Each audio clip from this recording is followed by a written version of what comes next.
Despecable Me 2.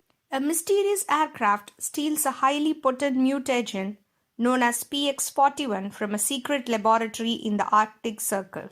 Silas Ramsbottom, director of the Anti-Villain League (AVL), sends agent Lucy Wild to recruit former supervillain Gru.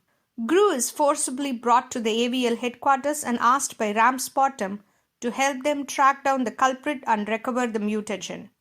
However, Gru refuses, claiming that he is now a legitimate father and owner of a jelly-producing business. Later, Dr. Nefario, Gru's friend and assistant, quits to accept a more villainous job offer. This causes a reluctant Gru to decide to work with the AVL after all.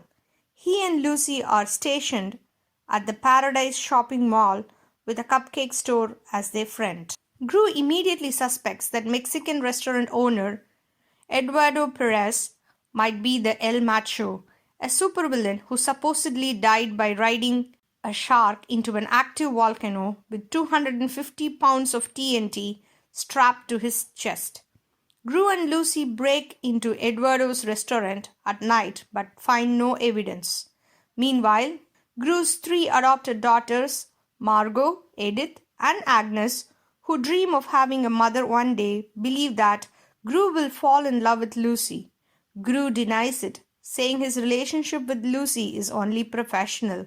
Despite holding Eduardo as his prime suspect, Gru agrees to pursue other leads, including the shop of wig merchant Floyd Eagleson, where Lucy discovered traces of PX-41. After witnessing Eduardo's son Antonio woo Margot and invite everyone to his Cinco de Mayo party, Gru renews his focus on Eduardo. After Lucy helps Gru escape a blind date gone wrong, she and Gru begin to bond. The next day, the AVL arrests Floyd after finding an almost empty jar of the mutagen in his shop. Silas closes the investigation and reassigns Lucy to Australia, leaving Gru heartbroken. At the Cinco de Mayo party, Gru follows Eduardo and discovers that he is indeed El Macho. Having faked his death, El Macho has hired Dr. Nefario and had abducted most of the Gru's minions, using the stolen PX-41 mutagen to transform them into an army of indestructible and savage purple beasts. El Macho plans to launch rockets full of evil minions into major cities to dominate the world. He offers Gru the chance to team up with him, but Gru walks away with the girls. Suspicious, El Macho sends an evil minion, Kevin, after them. Lucy, having decided to disobey orders and return home to Gru, arrives at the party right after Gru leaves. Realizing that Lucy and Gru are working for the AVL, El Macho kidnaps her. Dr. Nefario witnesses this and informs Gru of the situation. Gru infiltrates El Macho's fortress with two of his own disguised minions, but the evil minions see through the disguise and attack them.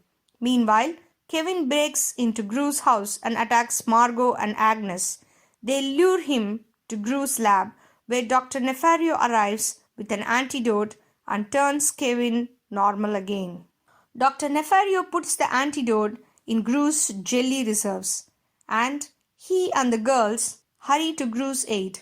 Gru, Dr. Nefario, and the girls and the surviving minions use jelly guns to restore all the evil minions to their normal state. El Macho threatens to kill Lucy and uses the PX-41 to become a monster himself, but is defeated by Gru and Dr. Nefario. Gru starts to rescue Lucy from El Macho's TNT-loaded shark rocket, but El Macho's pet chicken Polito launches it, sending them towards a volcano. Lucy accepts Gru's invitation for a date, and they jump into the ocean before the rocket explodes in the volcano. 147 dates later, Gru and Lucy get married, giving Margot, Edith, and Agnes a mother. As everyone prepares to take a picture together, an evil minion appears. The end.